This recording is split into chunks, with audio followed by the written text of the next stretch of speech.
Good evening and welcome.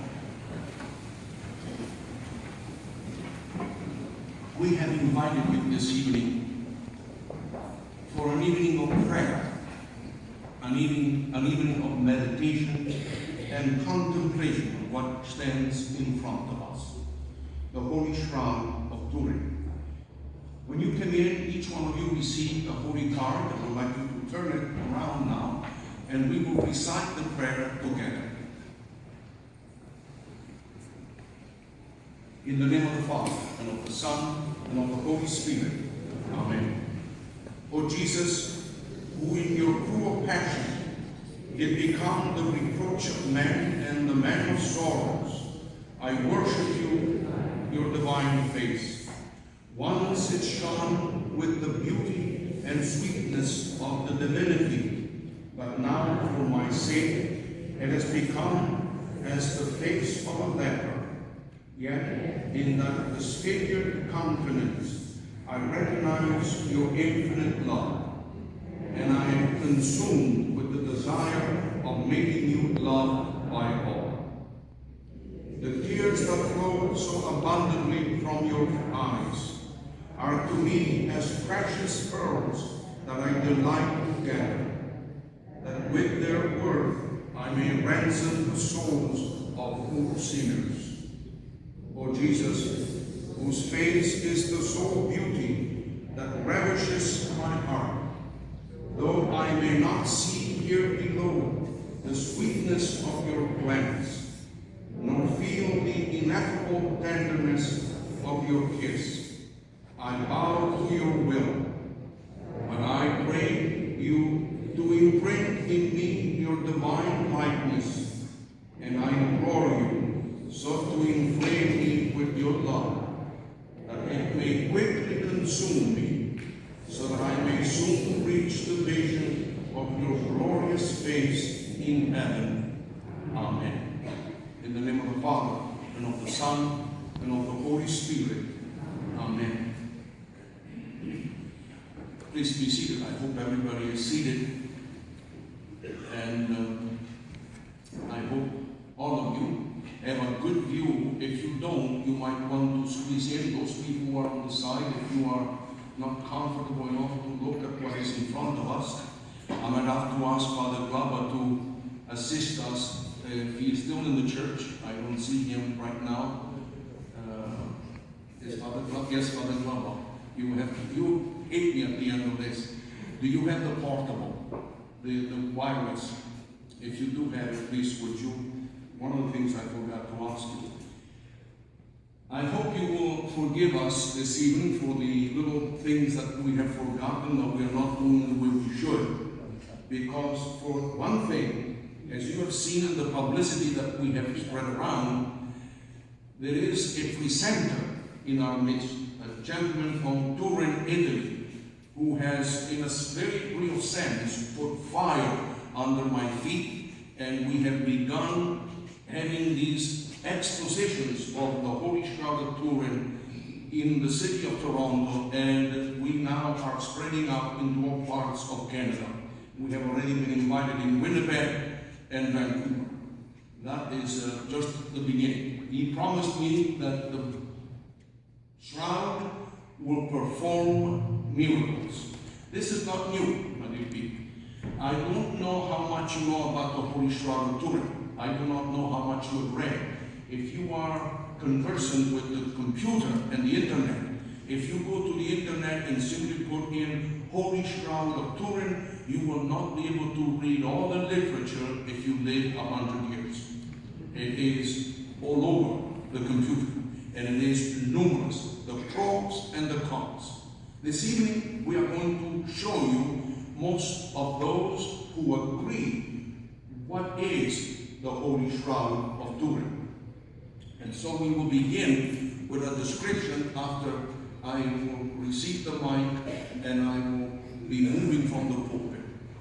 Before I do that, a few announcements. As you can see, we have decided that this is a free presentation. You don't have to pay at the door. At the end, if you can and if you wish to make an offering, that will be fine. we could use it and we would welcome it. There is literature. Those of you who speak the Italian language and can read it, we have newspapers, editions of the Corriere Canadese that has been supporting us to the hilt. They have given us a full page for the last weeks since the end of January. Every weekend, every time we have gone to a parish in the Italian community, they have put the publicity about the Shroud in a whole entire page. You cannot ask for more than that from a newspaper. So that we have people who are praying for us, who are supporting us in doing this work. I'm very delighted to see so many of you here this evening. And we will continue and we will move along so that we are not going to make this evening unduly long. At this point, at least I have to show you who that gentleman is. I would like to ask Walter to come up to the pulpit. His Italian is better than mine. His English, we have to send him to school. This is the gentleman, and I would like him now to at least let you hear his voice, because my voice has been formed and instructed by him.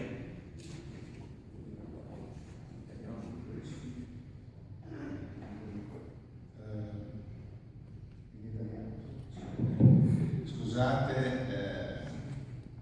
perché non riesco a fare questa presentazione in inglese. Excuse me for my language is very ok. Vi ringrazio tutti, vi porto per quelli che sono italiani, un saluto dall'Italia, soprattutto dalla mia Torino. Io vengo da Torino e stiamo portando appunto in giro per Toronto e presto anche fuori Toronto questa bellissima esperienza della presentazione della Sacra Sindone di Torino. Per questo ringrazio anch'io il parco di questa chiesa per la disponibilità e per Claudio perché questa sera sarà la mia voce. Grazie. Thank you.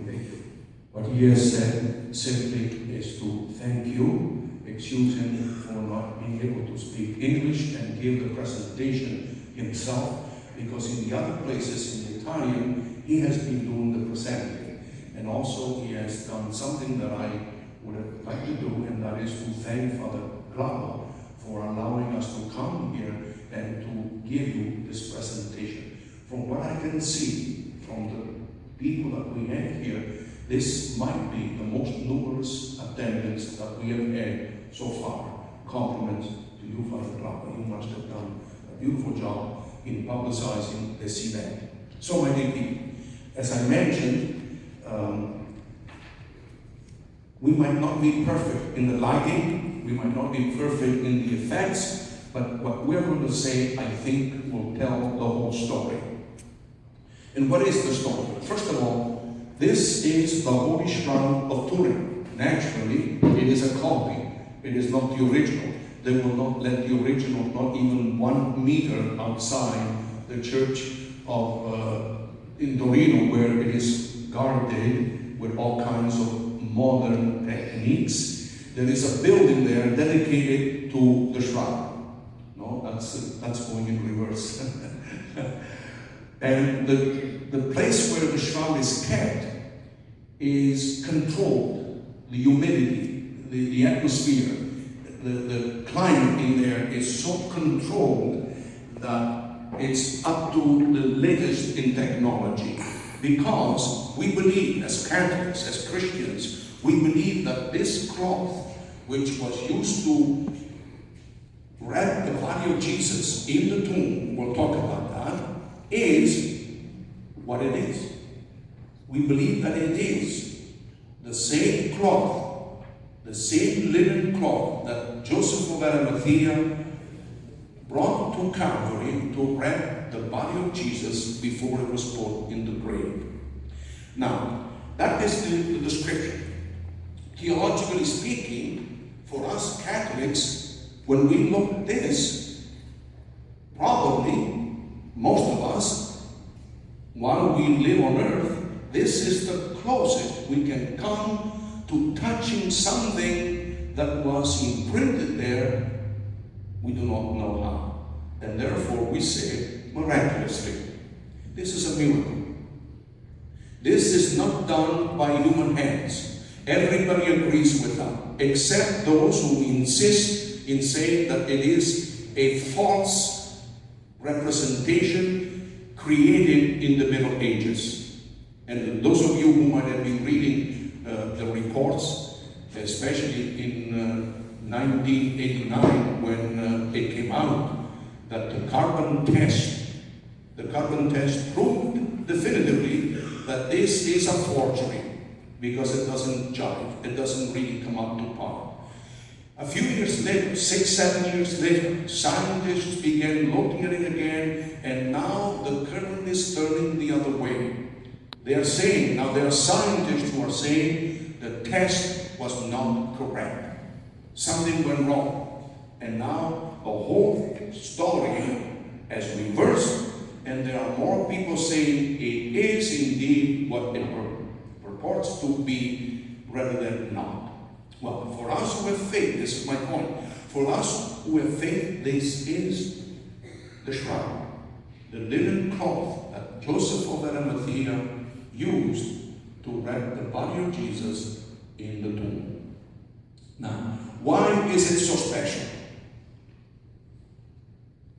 Well, first of all, because it comes from 2,000 years. This cloth touched the body of Jesus.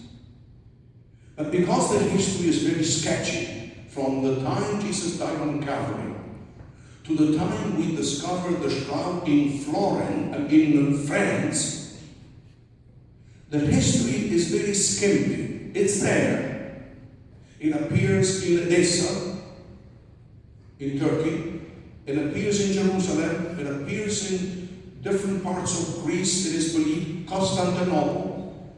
And then it is found by the year 13 plus, it is found in France.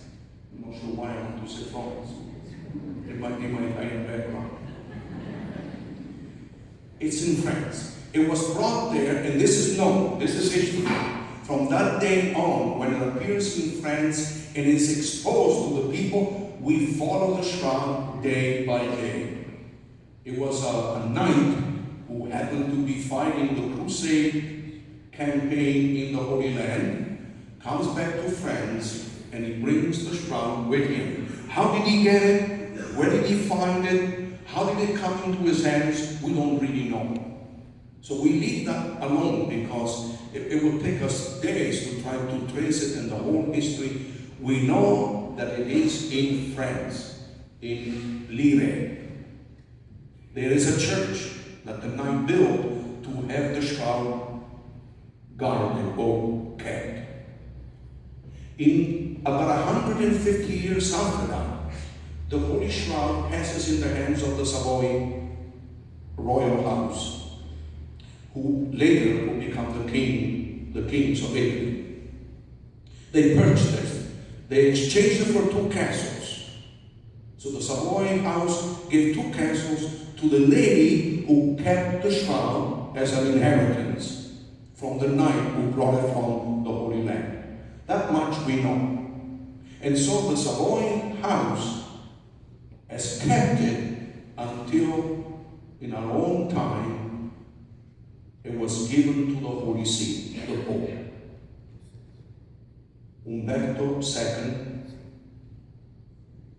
the King of Italy, if the monarchy had not been pushed out, bequeathed the shroud to the Pope.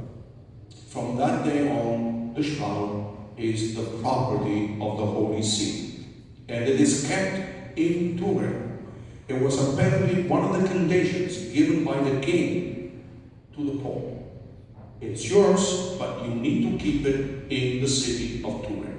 And that's what it is. Now, I'm sure you all know that from April 19 to June 24th, there will be an exposition, una ostensione, so-called in the Italian language, where the Holy Shroud will be put in display for We do not know, but maybe they expect up to 3 million people to come to Turin from April to June. The Pope himself, the 24th, if my memory serves me correctly, from the 24th will be in Turin to venerate, notice the words.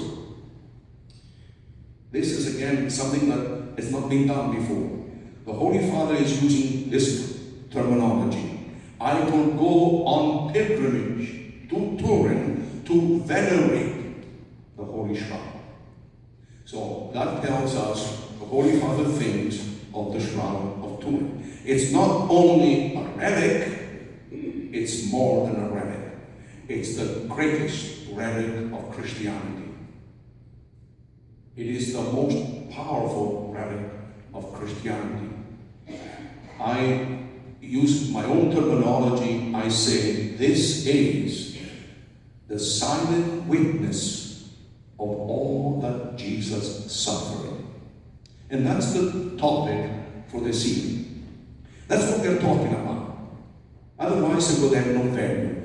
That's why at the beginning I said, I did not invite you, we did not invite you here to simply look at something. We invited you here this evening to listen to something. Because as you look at this relic, you will be looking at what Jesus did for each one of us in his life. He suffered. And he really suffered. And this is what we are going to be doing right now. Now, there are artifacts, tableaus around that we'd like you to visit. But right now, I want you to focus on this cloth.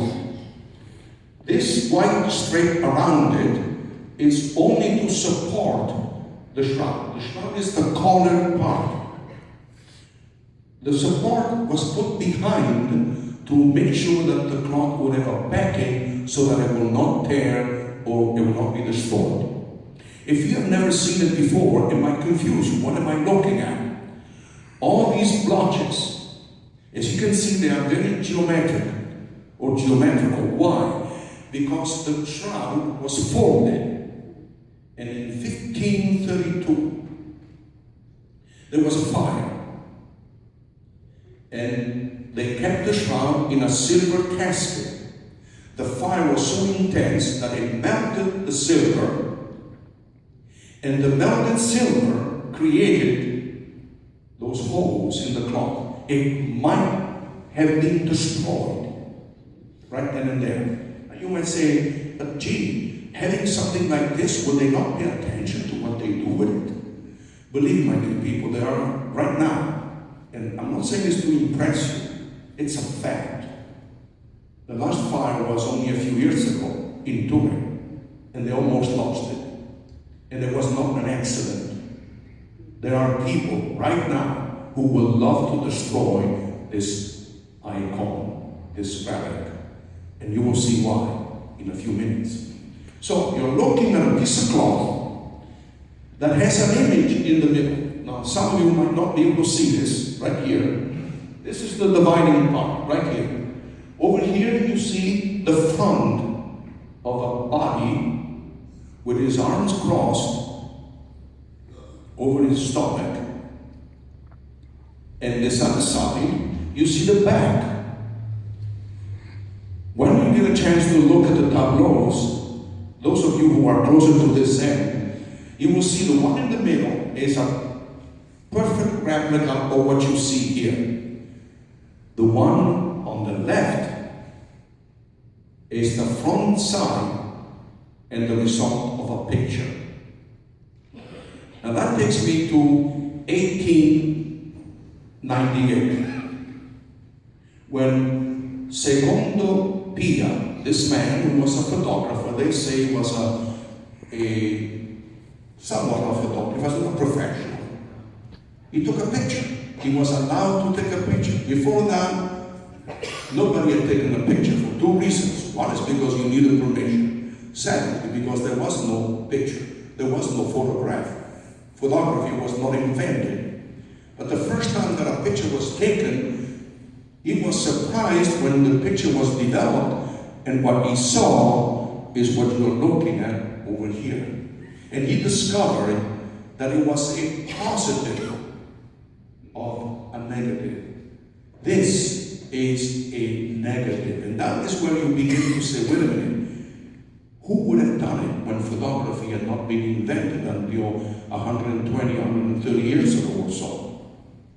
Because remember, those people who don't believe that this is the real thing, they say it was done by somebody. Now they have discovered no paint on the cloth, no coloring, nothing that you would expect a painter to use to create an image. And not only creating an image, but it is in reverse. It's a negative. So if you look at that picture over here in the middle, you will see that the hands are crossed. What is the left becomes the right, what is the right becomes the left. You know all about negative. When you made a picture, let's say 50 years ago, and you had to develop it, you brought the negative, or you brought the roll of pictures, they developed it, and what came out? A strip of negative, the film. And it didn't make sense because it was totally twisted around. That's what this is. So when you took a picture of it, what you saw was a positive. And that's why you see some crucifixes, for example, still, with the wound on the side on the left. It was not on the left. It was on the right. And that was discovered through the picture of this man who took the first photograph. When you look at it very clearly, especially the front part, this is the front image. Right here is the head. And you say to me, Father Claudio, how did this happen? Well, let me tell you what happened. They put the cloth on top of the stone, and they put the body on top of the cloth. So the back is facing where it's on top of the cloth at the bottom. Then they took the rest of it, the half of it, and put it on top of the body. So now this whole cloth has the back and the front image of the man that it wrapped. That's how you have the front and the back. So imagine that this piece over here is going to be turned over and put over that side of the body. Or vice versa. That's the back. That's the one that was the first on the ground. Okay, so now we know what happened. But what does it say? The body is covered with blood because the body was scourged and the body was nailed to a cross and the body was crowned. Oh, does that sound familiar to you? That happened to Jesus. He was arrested in the Garden of Gethsemane. And the Gospels tell us that he sweat. Water, sweat, and blood. And that has been proven. That's what happens. If you put a person on such stress, the capillary veins that is on our face and head will burst. If the pain is not severe, they will burst and they will bleed. And that's what the Gospels tell us. That he began to bleed blood because of the pain he was feeling in the Garden of Gethsemane. When he was looking ahead, looking at the passion that was coming. He was arrested. He was tied. Just think of this now. We're not talking about just a criminal, any criminal. We're talking about Jesus, the Son of God. He's arrested, betrayed by one of his friends. Put yourself in that position. Have you ever been offended by a friend, by a word or an action, or maybe missing an appointment, missing a birthday or an anniversary, whatever? Think of something painful in your life. and multiply a few billion times, because we are talking about the divine person of Jesus. He begins to suffer as nobody else has ever suffered. He feels every sound, every word, every touch. And he's being pushed now. He's tied as a criminal. Just think of that. And he is pulled and taken to the house of Caiaphas. There he begins to be judged. They call witnesses. They all lie about him. This and that and the other thing. Until the final question is asked. As if to say, let's cut to the chase. Let's get this thing over and done with. And what was the question? Do you swear before the Almighty God that you are the Son of God? And my dear people, if you know anything about Jewish history, the name of God was not even mentioned because it was thought to be totally unmentionable. God is so distant from us, so to speak. He is so superior to us that we cannot even mention his name. And here is now a man who says he is the Son of God. God is one. The faith, the creed of the Jewish people was and still is, remember, O Israel, your God is one. And here is a man saying, I am the Son of God. I come from the Father. Father, that was a new word. God was not Father. He was Creator. He was Almighty God. And Jesus said, you have said it. So I am. And the rest. We know the rest. You will see the Son of God appear in the clouds at the last day, etc., etc. And what did Caiaphas do? He wrapped his garments as a sign of blasphemy. Somebody has offended God, therefore I will wrap my garments to show my rebellious response to it. And this man is worthy of death. He needs to die. That was it. But because of what was going on, they could not pass judgment. They could not condemn a person to death, capital punishment, to get permission to crucify him. And that's what happened. So they take Jesus before Pilate. Think about this, okay? He was arrested the night before. No rest, no water, no food. A lot of blood is already lost. No count the blood that he received. Now, my friend Walter tells him what we understand as a slap by the soldier was not a slap. It was a kick, a blow with something like this that we have reproduced. Remember, and again Walter reminds me that as a conquered people, the temple guards could not wear metal weapons like a sword. It was not allowed.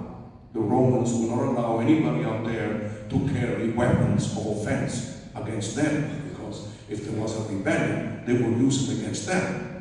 So they had to use tools like a crowd control baton. And this is what happened. When Jesus answered Caiaphas with the question that he asked, do you say anything? Do you hear what they're saying to you? Do you defend yourself? And he said, well, you know that I spoke in public. You asked the people to tell you what I've said. And the soldier hit him on the face and said, is this the way you answer to the high priest?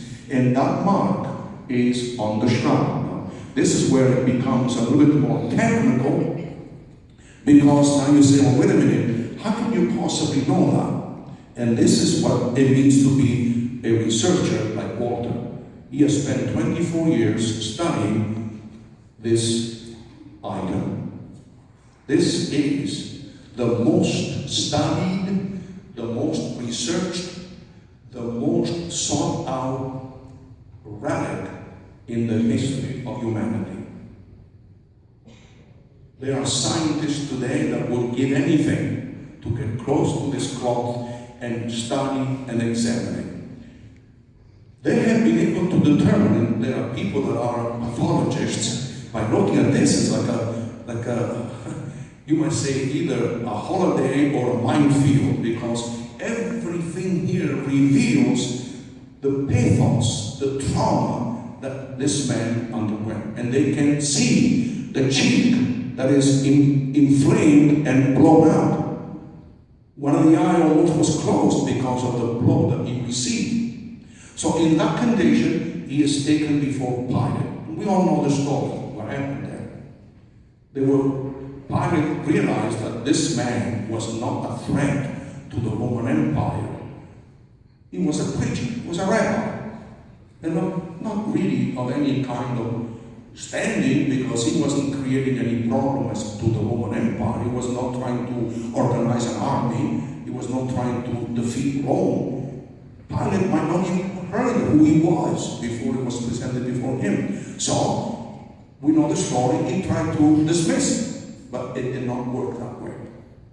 And Pilate was more and more thrown into a situation where he could not walk out. So, what happened? At the end, he couldn't stand it anymore. He said, take it over and do whatever you want. But before you do, I will have him scourged.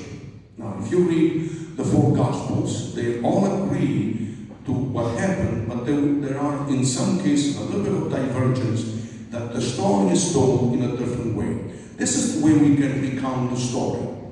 Jesus was brought to inside the praetorium. He was tied with his hands over him. He was stripped of his clothes, so he was naked. And he was scourged by 2 soldiers. And in the shroud, they traced the stripes on one side and on the other. And they can even determine the height of the man that used something like this, with 3 thongs and with metal, little pieces of metal here. There are 2 of them in each one. So that when you strike and then pull back, you take some of the flesh with you. According to the Jewish scourging, because it was so violent and it was so painful, you could only do that 40 times minus 1, meaning 39 blows. In the case of Jesus, from the study that has been done, his whole body, from front and back, with the exception of the head, was totally massacred. Totally. And it's all there.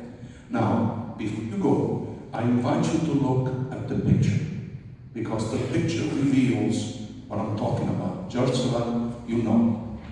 It's the one to the left. Those of you who can see it, it's the one to the left, because it comes as clear as day. The whole body is covered with stripes. They did not hit him 39 times. They hit him, and Walter has the number. There are 100 plus stripes on either side, legs, front and back, because this little tool would wrap around you, and that's why when they pulled it back, they created excruciating pain and a lot of damage. A lot of blood was lost. Jesus was exhausted, and remember now, we are around 10, 11 o'clock in the morning. He was arrested the night before. There's no sleep, there's nothing. And it's all really recorded very nicely in this cloth. The soldiers did one more thing. They started making fun of him. And in the process, they put a red mantle, a soldier's cloak, something of this kind, around his body. And then they proceeded to do something else. They proceeded to make a crown of thorns.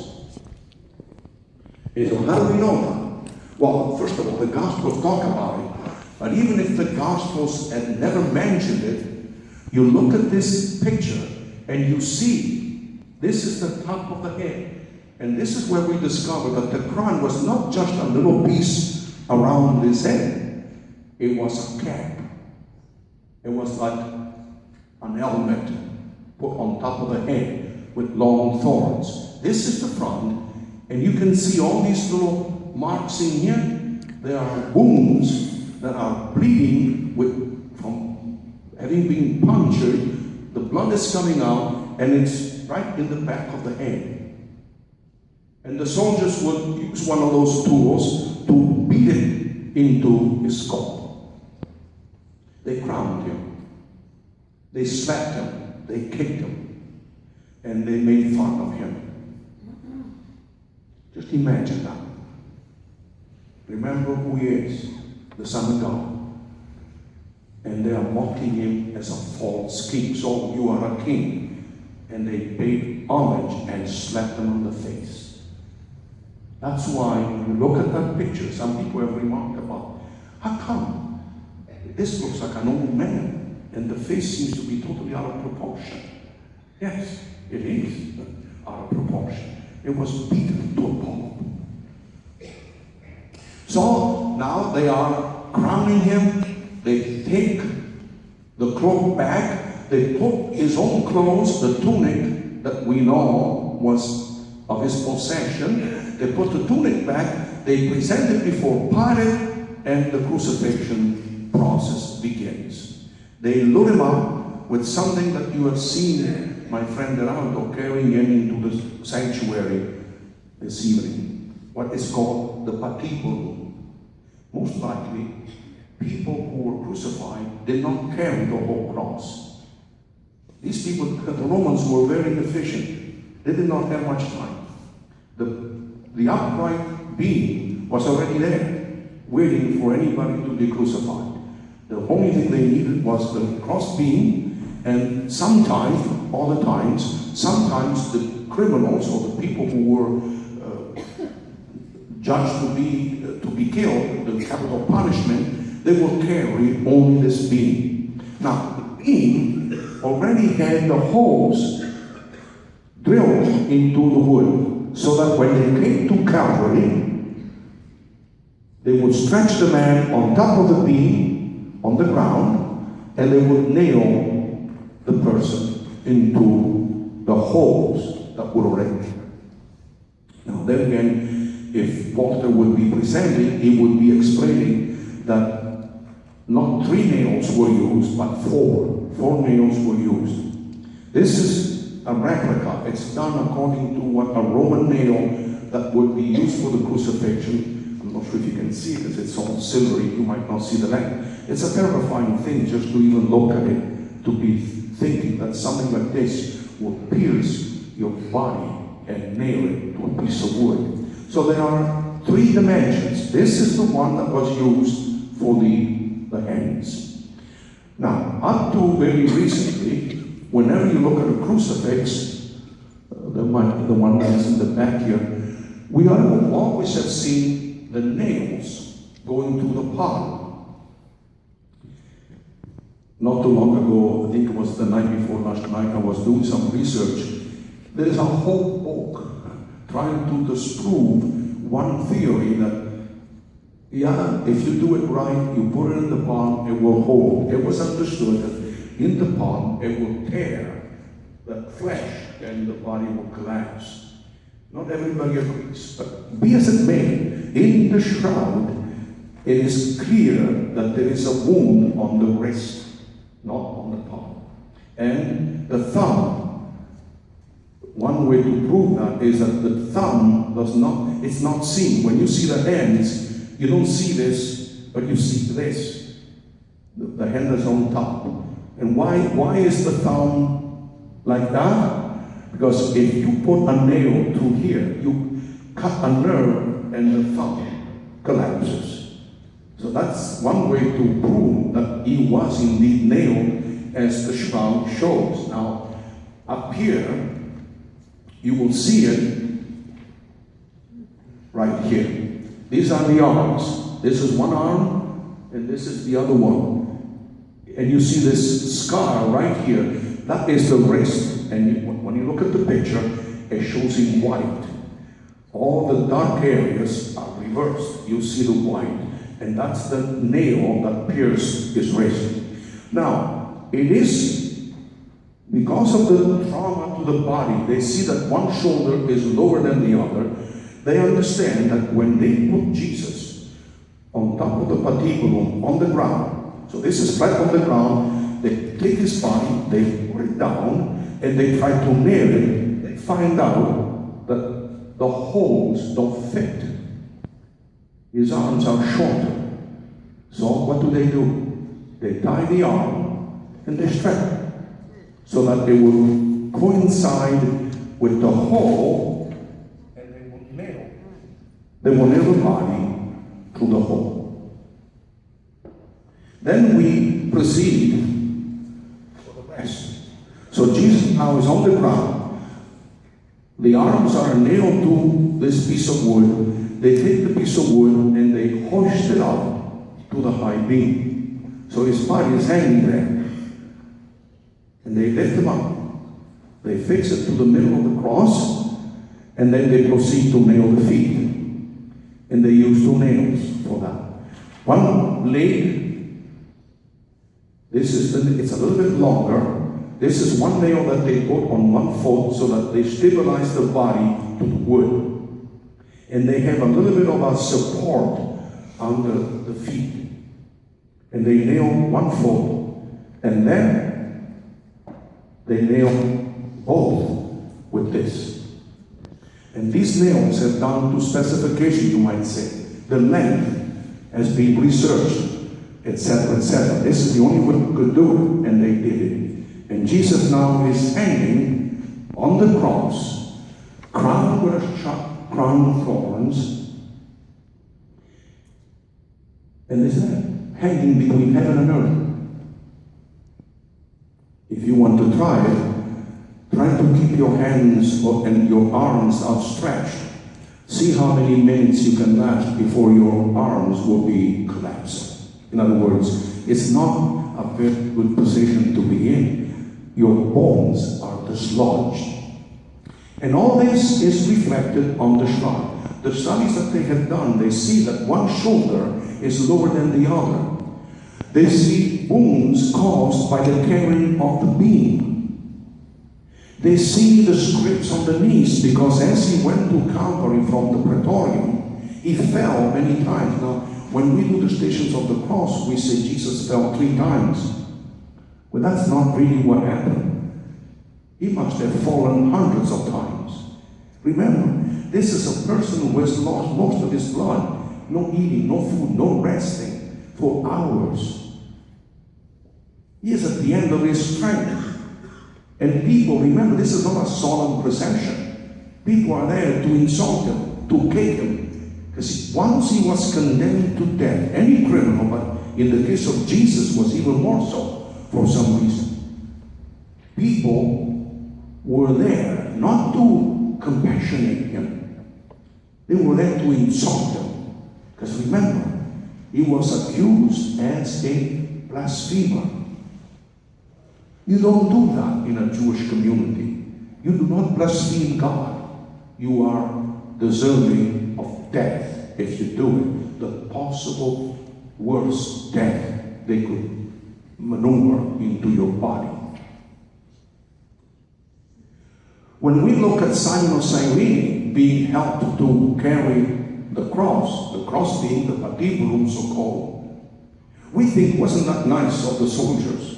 No, my dear people, that was not why they did it. They did it because this man, or any crucified man, had to arrive at the place of crucifixion alive. If he died along the way, it was like a failed execution. Because the reason for execution, the reason for crucifixion, was to impress upon the people, if you get out of the road and you think you can do something foolish, this is what's waiting for you. So it was a deterrent. You want to teach a lesson? You invite the people to witness a crucifixion. I'm sure if you have crazy ideas in your mind, you think about it twice before you do it. So the reason why the soldiers asked Simon of Cyrene to get the cross for Jesus was because they thought he was not going to make it to Calvary. And they would not be able to crucify him alive. They could not crucify a dead man. It doesn't make any sense. And that's why they asked Simon of Cyrene to carry the cross. Now, all these signs, the falling, the broken nose, the scrapes on the knees, are recorded on that cloth. This is why, maybe to repeat it again, I call it a silent witness. Because it doesn't speak. It speaks in silence. When you look at it, he tells us what happened to the man who was wrapped by this cloth. So he dies. It is Friday afternoon, the vigil of the Sabbath. People cannot be out there doing things because the Holy Sabbath is approaching, therefore they were in a hurry. They were not going to stay there for a long time. You could be crucified and last for a week. But this time, they have to be dead and disposed from the cross. They cannot be left hanging on the cross because the Holy Sabbath was coming. And as you know, the Sabbath begins Friday night. So, they decided to break the legs of the crucified man. So they go to one of the thieves, the criminals, they broke his knees. Now why did they break the knees? The understanding is, if they cannot lift themselves up to breathe, they collapse and they die of asphyxiation. The death will be very quick. They came to Jesus, and we know this from the Gospels, and they saw that he was already dead. So instead of his knees, the centurion who was there and who had one of these in his hands, this is a lance. And again, with the help of Walter, we were, and a few people here in Toronto who know anything about metals, we have been able to reproduce this according to the standard. This is the way it would be. And this is a lance that the soldier would throw. It's a throwing lance. And the idea was to wound, not to kill necessarily, but to wound the person that would be hit by it. And once they were hit, it will break, so that if they miss the person, it will fall to the ground, it will get broken, and the enemy will not be able to use it against you. So the soldier approached Jesus and pierced his side with the lance. The lance went in, came out, and from the gospel we know that blood and water came out of the wound. Where is the wound?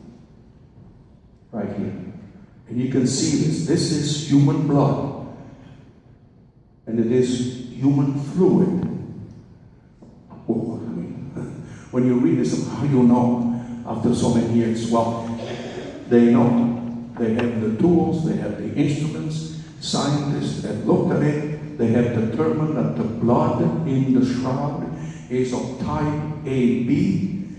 They have determined that this was the wound that came after death.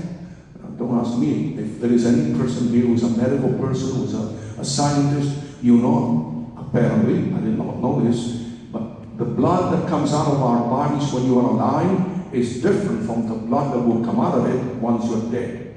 Now, don't ask me why, but I guess I can guess at it, but that's the way it is. So they know that this wound took place after he had died. And so they did not break his knees, his legs. And for us who are mindful of the theology meaning or the theological meaning behind the shroud, will remember the words of the scriptures that speak about not a bone of his body will be broken. And in fact, he was not injured, but having any bone broken. They took Jesus from the cross. They lowered it down with ropes, I would imagine, and with a carrying cloth, a cloth that could be wrapped around his dead body and lowered down to the... Now, at this point, Jesus is not suffering anymore. He is in his glory. But there are people left behind. There is St. John standing right there. We know that from the Gospels. This doesn't tell us that, but the Gospels do. There was Mary, his mother. Just imagine that. Imagine the suffering of Jesus looked at his own mother, witnessing this cruel execution. Very messy, very bloody, very painful. And we know that Jesus did not insult anybody. He did not curse anybody. He forgave his executioners. All this has happened. Now the body is on the ground. And here's John and Mary and all the other women. Nicodemus, Joseph of Arimathea, who spring into action. What do? We understand that Joseph of Arimathea goes to Pilate. If you read the accounts, one of the accounts says he, with courage, went to Pilate and asked for the body of Jesus. We are told that Pilate was surprised that he could die so quickly. And but when he ascertained that he had died, he released the body. Now, there is something else that we might not have thought about. That in those days, if you died on the cross, you would not be buried, period. You would be thrown into a common grave, and possibly, if they did not catch you before you were eaten by wild animals out there, of all kinds, you might be buried with others in a common grave. It was forbidden to bury an individual who had died on the cross. But in this case, apparently Pilate must have made an exception or something, because Joseph of Arimathea gets the permission to take the body and bury it. They did. And then they put aloe and myrrh on his body. They did a very fast job. They did not have the time. The Sabbath was coming, and they put the body in the grave, and we are told they rolled a stone in the entrance, and they went home. We pick up the conversation Sunday morning with Mary Magdalene going to the grave. And she was amazed to see that the stone had been removed. Now the Shroud doesn't say this. We know it from the Gospels. What did she do? Not knowing what to do, she ran back to the apostles and said, the body is not there. Somebody has taken it. Peter and John ran to the grave.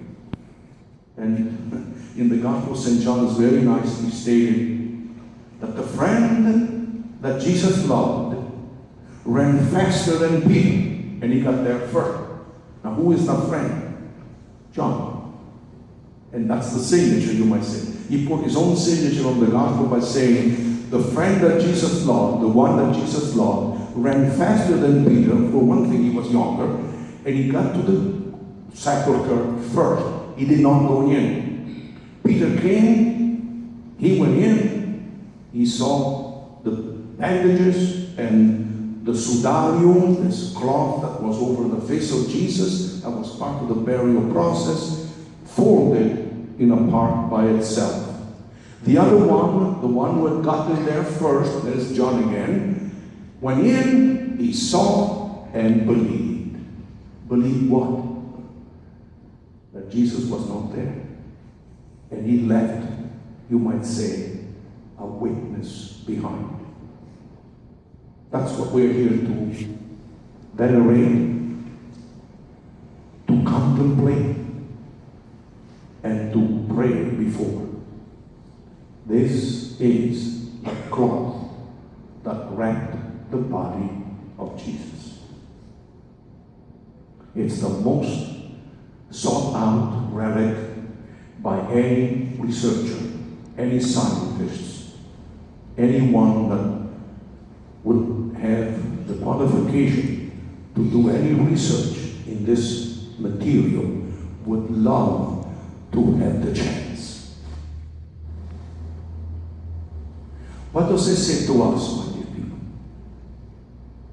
Well, if you read the whole literature, you will hear people saying, this is the most important icon of Christianity. This image speaks of a man who suffered scourging, crucifixion. This is a miracle. Nobody knows how this happened, meaning this image. How did they get impressed on this clock? Nobody knows how. They can say it's not true. They want to say it's a false, it's a duplication of something. It's a fake, period. They can say all that, but they don't have the proof for it. Except the carbon-14 test, which sent a shockwave through the researching body of people. Because it is pretty serious. This is supposed to be our highest technique of determining the age of any substance that we examine. And when they came out with a smirk on their faces, saying it's a fake, it's not true, proven by carbon-14. It was a real shock. Except, what did I say about this image? It's a silent witness. And this witness is not going to go away. It's going to keep talking to us. I heard in one of the descriptions that many people who examine the shroud are either atheists, agnostics, and you name it. And they end up believing. The silent witness that speaks to us in silence. Because when you look at it and you try everything, you cannot really come up with an answer. How was this done? Now, there are all kinds of theories, all kinds of the energy, the light that will come from the body. Because in the studies, they have actually achieved a three-dimensional image of the person that the shroud covered. Now, how could an artist do that? There is no answer. And the witness stands there and says, okay, have your fun. I'm not moving. I am here. I am God. Of course, you cannot talk like this to a group of scientists because they will say, well, no, you say that because you are a Roman Catholic priest or you are a Catholic researcher. And that's the end of the discussion. But that's not what we are here for. We are here to look and to be looked at. Now that's what Pope Francis, I believe, if not Benedict XVI, mentioned. Allow the shroud to look at you. That's it. Let this image look at you and speak of the pain, the suffering, and above all, the love. The love that this man had for each and every one of us. That's why he went through this. He could have walked out and said, okay, I'm not who I said I was. I changed it all. You're right. And he could have walked. He did not. He came to bring us the image of God to us, so that when we look at this image, we see the face of God. And it is a scarred face. It is a swollen face. It's a beaten up face, a beaten up body. And remember, my dear friends, that we are the ones who did it. Don't try to point the finger at the Jews or a Pilate or the Romans or anybody else. Ultimately, we have done it because of our sins. If you were to ask me a question, Father Claudio, I dare you to sum up the whole Bible for me in one sentence. Have you ever tried to do that? In one sentence to sum up the whole meaning of the Bible from beginning to the end? I have, and I think I found the answer. And the answer for me is this. In the book of the prophet Isaiah, we are saved, period. That's what the Bible is. That's what this is. This is like a visiting card. Somebody that comes to me and says, here, this is who I am. Look at my wounds. And you know you are saved by my sacred wounds. One line. By his wounds, we are saved. Thank you.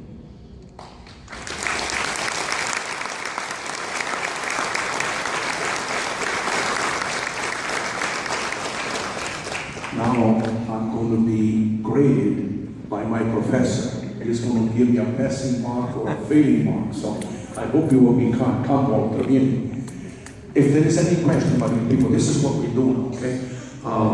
Maybe what I think I should do, there are a few people that have volunteered. This will be the time to take up the collection if anybody wants to make an offering. Could I have the people that have been asked to give us again?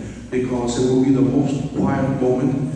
I will take a break, so to speak. I will stop for a minute. We will get together, get our hands together, and then if you have a question to ask, we will entertain the question. This is the way we're going to do it. You ask the question in English, if you speak English, or you ask the question in Italian, if there are some Italian-speaking people here, which I'm sure there might be. You ask the question whatever way. I translate it to Walter if it's necessary, if it's in English. If it's in Italian, I will translate the question, so you know what the question is, and then I will translate the answer. And if I have an Italian-English professor here to give me a hand, by all means come forward and you can help me to do the translation, okay? So let us take a minute of rest, of meditation, as to what I have presented to you and what I have skipped to present, and then we will start with the questions. And as you can see, we are well within time. We had mentioned that this presentation will last no more than 2 hours, and we are very much within that space. It's only 8:15 right now, which means that we have 45 minutes to work. That doesn't mean that we're going to stay here for 45 minutes, but it depends on you and your questions.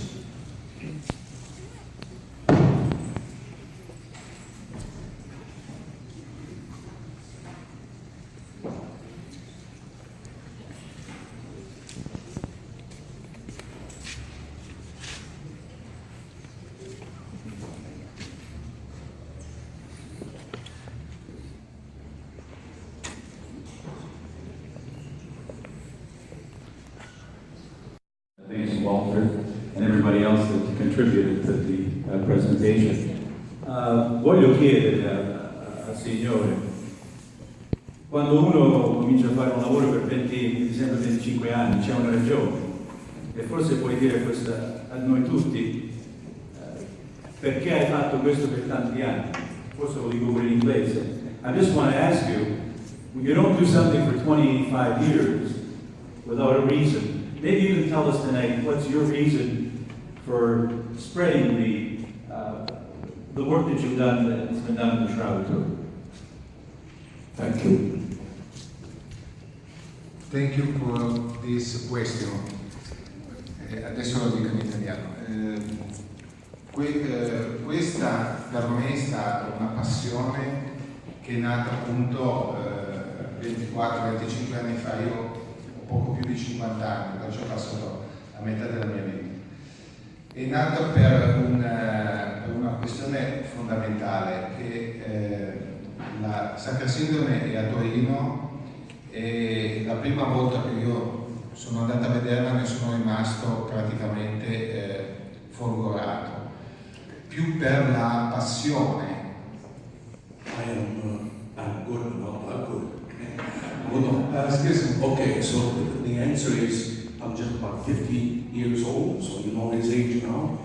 I've been doing this for 20 or 25 years, and one of the reasons why I got involved is because the first time he comes from Turin, and that's one of the privileges of the people around there, that they can sneak in there every time there is a demonstration of the Shroud. He went there and he was, the Italian word is sono stato fulgorato. I was hit by a thunderbolt. And this is why, one of the reasons why he got involved. Okay.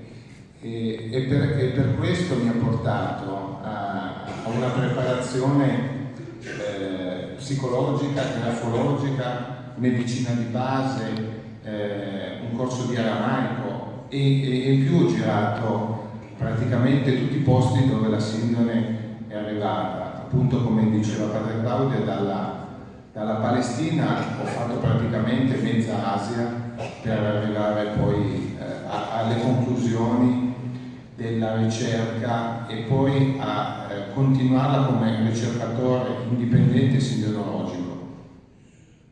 The way I can sum all that is that because of this impression that the Shroud made on me, I decided to pursue this research through a psychological training. Graphology might be a new word for many of us, but that's the study of calligraphy. You can detect what the person might be thinking or the state of mind that person might be in by looking at the way he or she is writing. Graphology, something that the police or the FBI or the CIA might be involved in. Okay, all that, the study of Aramaic, the language, and the understanding of Palestine, the idea of being there, studying this whole thing.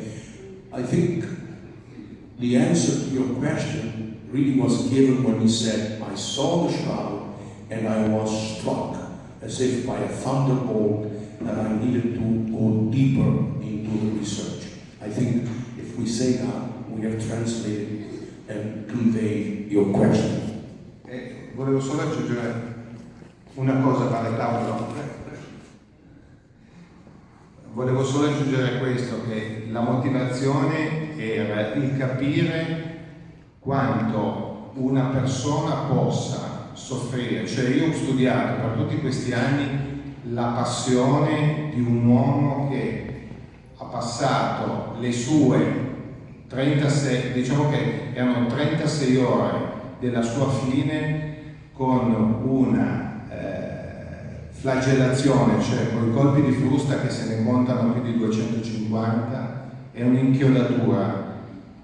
Veramente ho studiato la passione di un uomo che è all'interno di questo sudario. What repeats and answers the question by saying the reason why I got involved could be said that I wanted to delve deeper into the suffering of this man who spent his last 36 or so hours with tremendous suffering, and to understand why did he do it. So it's really an understanding of the passion, and one that wants to know more about the person who suffered for so many hours. I heard that Christ was 6'2" in stature, and I saw something on EWTN, there was a movie, that somebody, I don't know who, but decided to superimpose the image of the shroud onto the Divine Mercy icon, and all of the markings matched.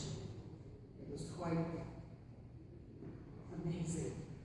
Are you talking about the Divine Mercy, or are you talking about the image from No, it was the shroud. It was and the mercy. on the divine Mercy. image. Ok. Water. Ho cercato di capire se la sovraimposizione era con la Divina Misericordia o con Manoppello. Allora, Non so se la signora probabilmente la signora si riferisce alla Veronica spagnola, quella della Spagna, o di Manoppello in Italia, perché ci sono due veli in questione. C'è quello spagnolo che hanno cercato di sovrapporre sul discorso della Sindone e sembra che ci sia del sangue corrispondente a quello della Sindone, però gli studi non hanno ancora. Okay. I had the same doubt. Let's clear one thing. This is not done by human hands. The divine mercy is done by human hands. So let us make sure that we distinguish. That's why I was questioning that maybe what you might have seen, even if you go to the computer, you will see that what they will do, they will superimpose Manoppello or the veil that is at Oviedo in Spain. There are two images that if you superimpose them with the shroud, they fit. But all of them have not been done by human hands. So I think to avoid confusion, we have to separate the shroud from any painting, any drawing, any image that might be done by an artist, like in the case of the Divine Mercy. It was the mercy, the Divine Mercy is a painting, okay? That's why I will not even want to really go into that because we will confuse people, okay? Credo che siamo a punto buono. Ci sono delle altre mani che ho visto qui alzate. Okay, sir? And the lady, I'll come to you in a second. I'm 75, but I can still know. I don't think I need the mic, my Lord. I've got a pretty powerful voice. Beautiful. On the issue of dating, I understand that particles of pollen from plants that only prospered in Palestine in the biblical era were found in the fabric, in the linen. Can you tell me that story? I've kind of heard of it, I kind of half know about it. Tell us that story, please. Good. Thank you. One of the things I did not mention was that. Okay, so he wants to know about the pollens. The pollen are found in the shrub. I polleni che sono stati trovati nella Sindone. Grazie per questa domanda. Il Signore è molto preparato. Allora, il discorso dei pollini, all'interno della Sindone ne sono stati trovati circa 56, di cui almeno 12 sono andati in estinzione nel primo secolo. Ok, over there. 56 pollens have been found in the shrub. 12 of those are not in existence anymore. They have been extinct and they come from the Holy Land.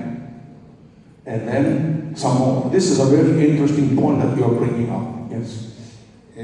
La particolarità, oltre dei pollini, c'è anche all'interno della Sindone, alla base dei piedi, una terra che si chiama aragonite, che si trova in prevalenza dei mari appunto della Palestina, ma questo arriva addirittura dal lago di Tiberiade, dove Cristo ha predicato. Are there diatoms in that earth? Diatomi? Are there diatoms in the earth? Are there diamonds? Diatoms. Diatone. Diatoni? Diatoms. What are they? The only thing I can say, what he was saying is that not only there are pollens, this is a You don't know. well-known fact, that there are also under his feet, they have discovered this dirt that comes from Palestine and from the lake of Tiberiade, the Tiberias Lake. It's the lake of, it's in the city. The city of Tiberia was built on the shores of the lake.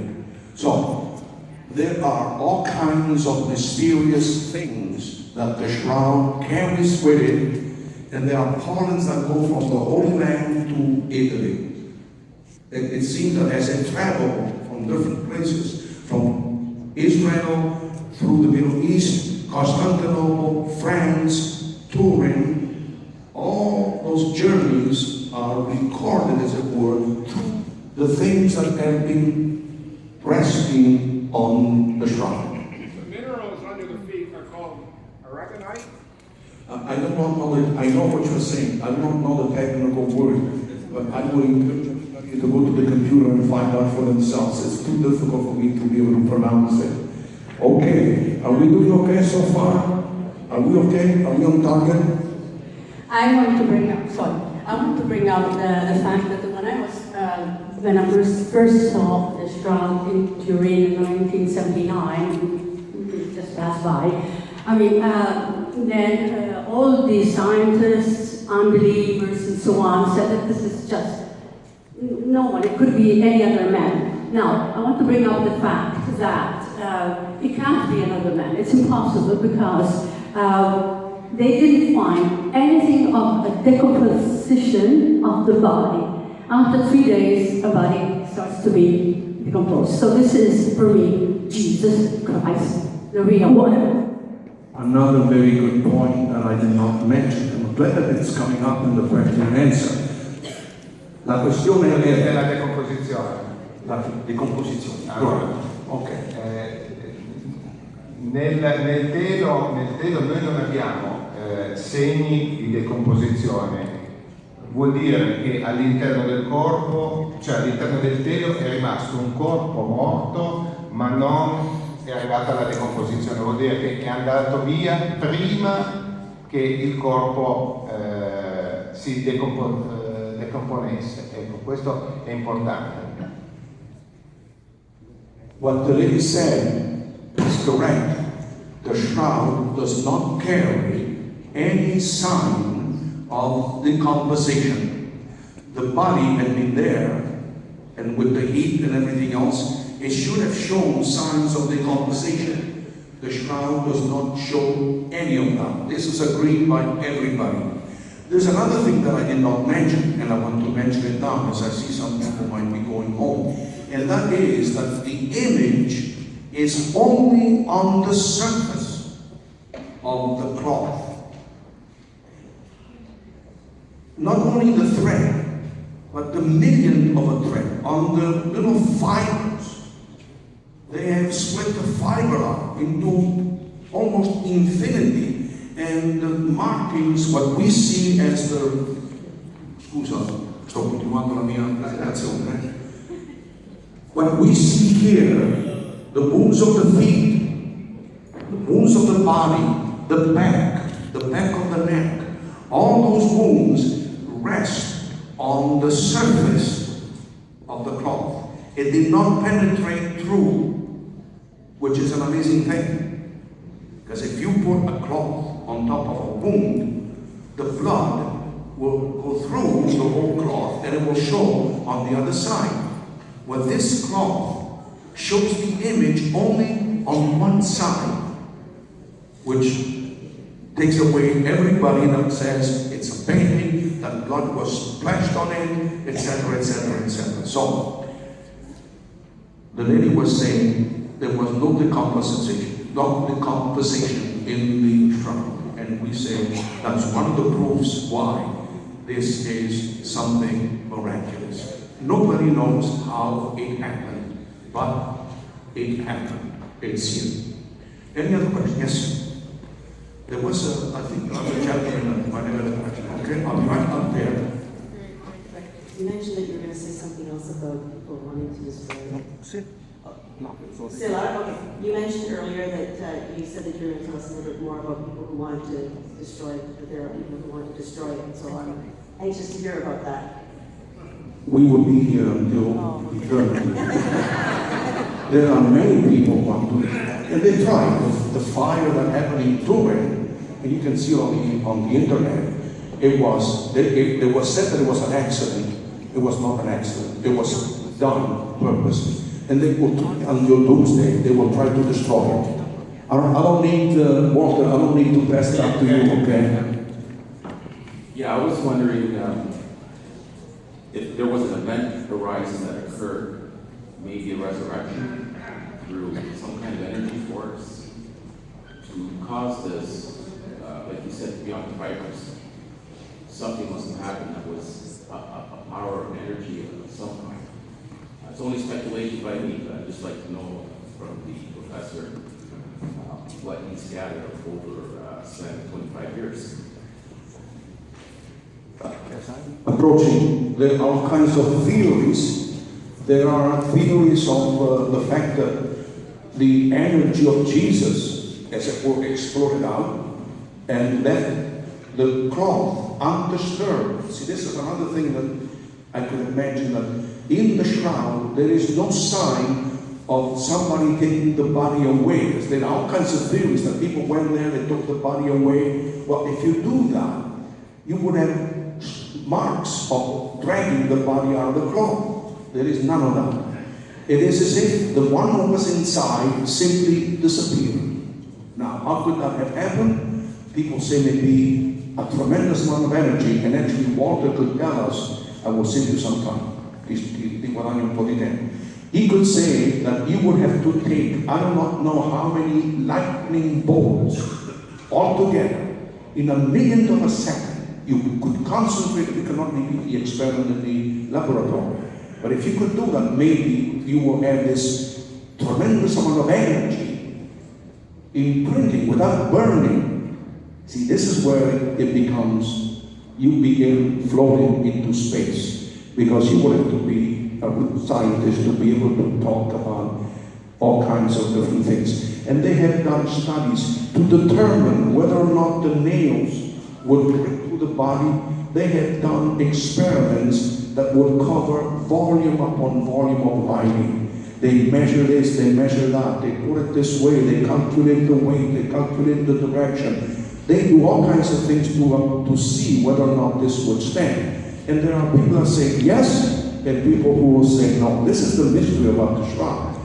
People disagree and agree with whatever they I read the other night, I was almost scandalized by the theories that, you know, this man was given a drug, and then Judas was part of the plot, and the apostles took him away, and they went to live with the Essenes, and all kinds of theories that really do not amount to a hill of beans.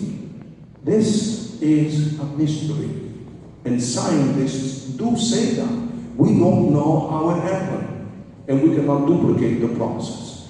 That's for sure. But there are other sides that say, oh no, we can tell you how it happened. He was given a poison that put him in a coma, and then he made believe that he had died, but he did not die. That's why the aloes and the mirror were put there, and they go on and on and on, and it will never be the end of it. So, Walter, non perché non ti voglio far rispondere, ma facciamo prima, perché la gente apparentemente vuole andare in letto. Vengo subito, signore. Ora, devi prima. You are first. La mia domanda si può legare alla precedente. Il Signore, ho sentito dire che l'intensità della morte diventata vita, della risurrezione, ha causato l'immagine via radiazione. È vero questo oppure no? Allora, l'unica... If I can say it in English, just so that others, some might not have understood, my question can be tied to the previous one, in the sense that my understanding over the years was that the image was actually created by the intensity of the transition from death to life, and that was via radiation. And I would just like to know if there's any truth to that. Allora, il discorso è questo, è più o meno 100 anni che si studia la Sindone con un comitato internazionale sindonologico, a oggi non si sa questa immagine come è stata ottenuta. A laboratorio negli ultimi 2 anni si è arrivati a una conclusione che potrebbe realizzare un'immagine simile a questa, ma bisognerebbe avere la forza di 20 fulmini e concentrarla in un microsecondo, no? L'unico problema è che noi non abbiamo tecnologia per un solo fulmine. Okay. I already mentioned somewhat Walter, but think it's not really addressing your question. I will address that. 20 lightning bolts would have to be put together for $1 million a second to possibly, it's a theory, to possibly reproduce something like this. That is the scientist's job. For the last 100 years, Walter is saying, for the last 100 years, people have been, when I say people, scientists, people who are qualified in different disciplines, have been examining the shroud. And the conclusion is the same. We do not know how this happened. I think what you were asking was, could this be a sign, a symbol of what happens, the passing from death to life in a glorious manner, resembling not only the resurrection of Jesus, but our own resurrection. We are all destined to go through this. And in the scripture, St. Paul talks about it. The day will come in a blinking of an eye, in a split second. He talks about those terms that will be so sudden, so quick, that you just don't even realize it. You pass from a death of the body. But all of us might need to refresh ourselves. We are not simply body-minded people. We have a spirit in us. And that spirit is not going to die. Now, you said to me, well, what is that? What is the spirit? What are you talking about? What I'm talking about is part of God. When in the creation, in the book of Genesis, we hear that God created us in His image. We need to understand what that means. That does not mean that we look like Him in a bodily form. So is He white? Is He black? Is He yellow? Is He red? Does He have black eyes, black hair, or long ears, whatever? How tall is He? That's not the way we look like God. We look like God because of what He put in each one of us. And what did He put in each one of us? Part of Himself, the Spirit. Because the definition of God is Spirit. So, when that Spirit is free, when that part of God, now we are talking about not the Spirit of Father Claudio, but the Spirit that resembles God that is in Father Claudio.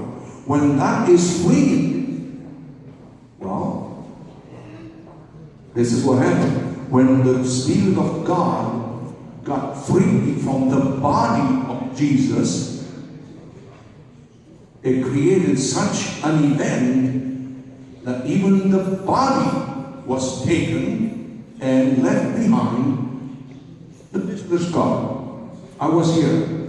Goodbye. Hope to see you soon. Which is probably the best way to describe what we are looking at. This is why this is a sign of hope. It's a sign of life. It speaks of resurrection. That's why it's not a welcome sign. Because this proves that something humongous happened here. And they say there is no God. Scusate, una domanda semplice. Qual è l'altezza di Gesù da questo Sindone? Come si Voglio sapere. Allora, his height, how tall was Jesus? Vuole sapere la signora l'altezza, the height of Jesus from the study of the shroud. Walter can tell you the height and the weight. Go ahead. Allora, due precisazioni. Dato che il telo non è perfettamente uguale nelle due estremità, è più lungo e più alto da una parte piuttosto che dall'altra, essendo una tessitura molto particolare. Comunque, sul telo abbiamo un corpo che prevalentemente sta tra 1,76 m a 1,80 m per circa 75-80 kg, partendo dal presupposto che in 36 ore quest'uomo ha perso quasi 7 kg, no? Per le sofferenze avute. Okay? From what we can understand from the shroud, the man that it represents is anywhere from 5'9" to 6'2". There is a possibility that Jesus was 6 feet 2 tall, and he weighed 175 pounds. Now, you tell me, well, how do we know this stuff? Well, if you examine, if you measure, if you look at the composition of the body, in other words, the shape, this is a very healthy young man presented in the shroud. So you talk about 6 feet, possibly, give and take an inch either way, and 175 pounds weight. My dear people, how do we know that? There's another question. Because we're still within the hours that we have said, but I don't want to rush you out of the church. I just want to know why this shroud is called Shroud of Turin instead of Shroud of Jesus. Because it's the Shroud of Jesus, right? But it's kept in Turin, so it should be called Shroud of Jesus. That's all my question. I agree though. It's a complaint against our language. All right, it should be called the Shroud of Jesus, not the Shroud of Turin. I know it's kept in Turin, but it should be Shroud of Jesus. Right, but if you come from Padua, or if you come from Lisbon and you go to Portugal, they will say it's Saint Anthony of Lisbon. You go to Italy and you hear people saying Saint Anthony of Padua. In other words, the place takes over the reality. So the shroud is of Jesus, of course, but it's found in Turin. Therefore, it is the shroud of Turin. Now, it's nothing to do with anything except it's part of history. That's how if you come from Toronto, we call you the beautiful lady from Toronto. They won't call you the beautiful lady from the country where you were born. Padre Claudio, posso farla io una domanda al pubblico? Walter wants to ask you a question. Okay? Go ahead. Dato che stiamo preparando con Padre Claudio la possibilità di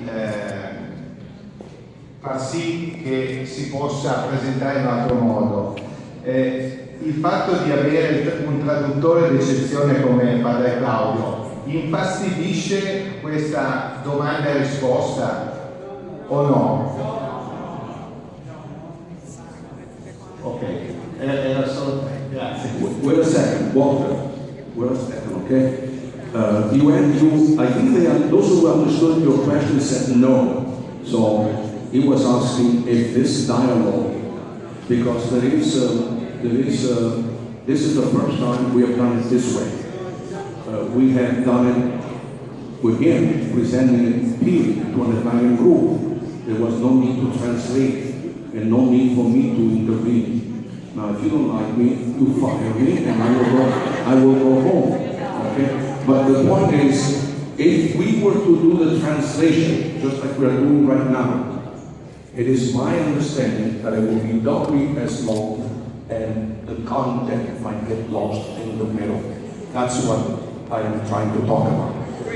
Can you reach over?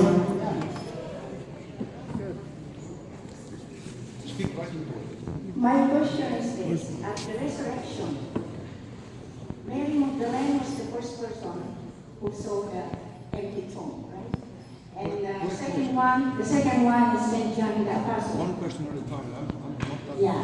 My question is this: where is the Blessed Mother at the time during the resurrection. Is she not the mother who will be the first one who will know that Jesus resurrected? She wouldn't run there. She was waiting. My dear lady, you don't like me very much, do you?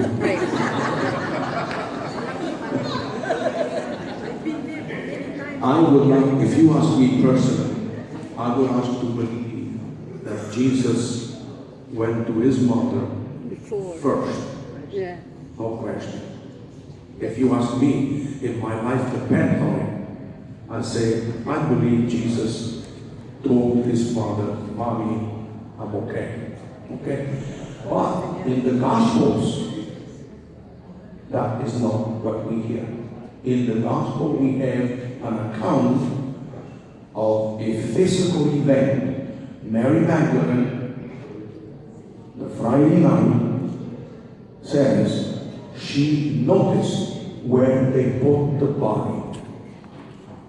Sunday morning, before daylight, she goes to the grave. So this is what the Gospels tell us.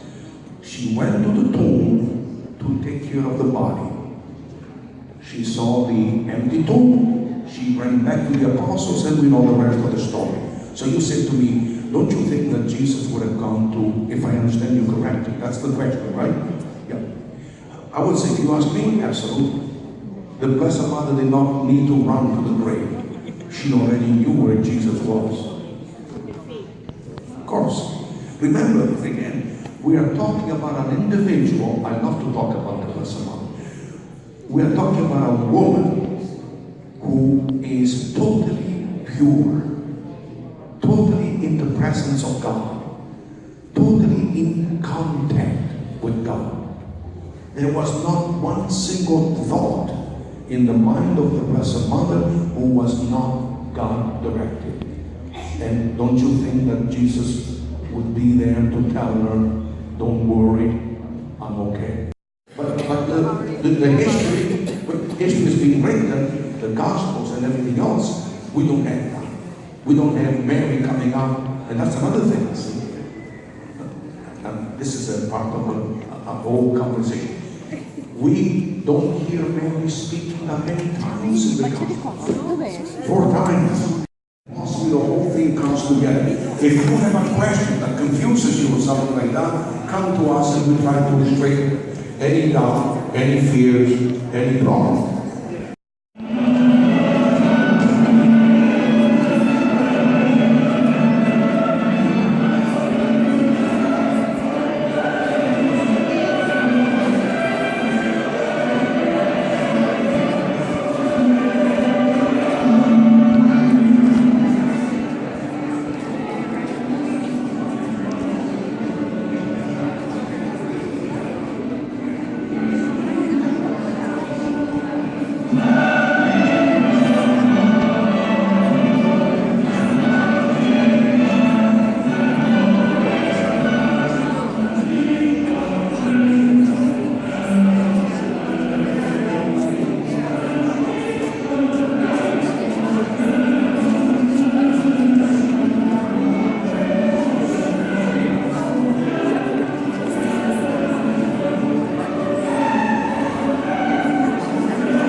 impressed, and every time I see this, and I think I will come back again to see another one, because I really get goose pimples, and every time it's something that enters in me, something beautiful.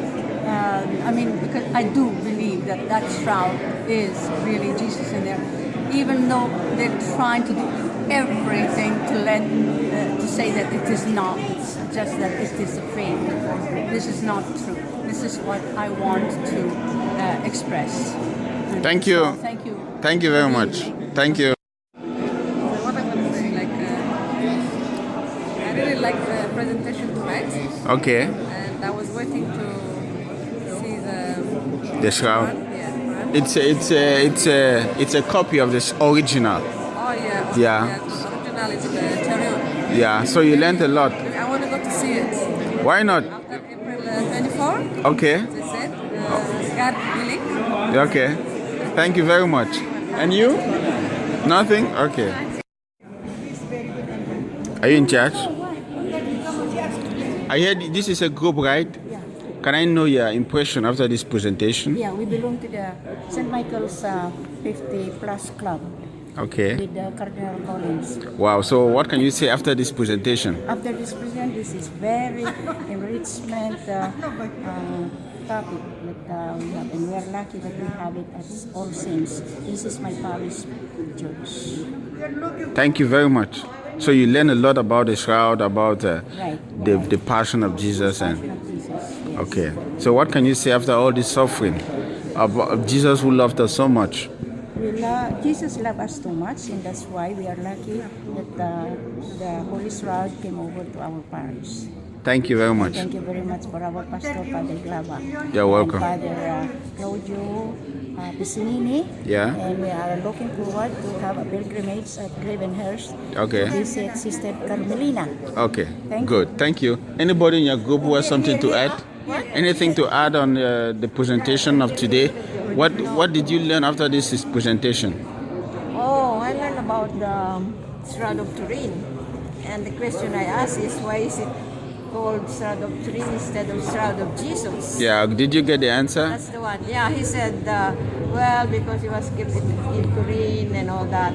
But still, I still think it should be called the Shroud of Jesus, because anybody that doesn't know the history of Jesus wouldn't know. That's why this presentation. That's his shroud. That's why the presentation is very important, so that people can know what it's about. Yeah, I know. Thank you very much. Just hearing from it in the Shroud of Turin, whose shroud is that? So, but if it says Shroud of Jesus kept in Turin, that's exactly what I meant when I asked. Thank you for your suggestion. Why is it named Shroud of Turin instead of Shroud of Jesus? Thank you. You see what I mean? Thank you very much. Okay, and goodbye. What's your name?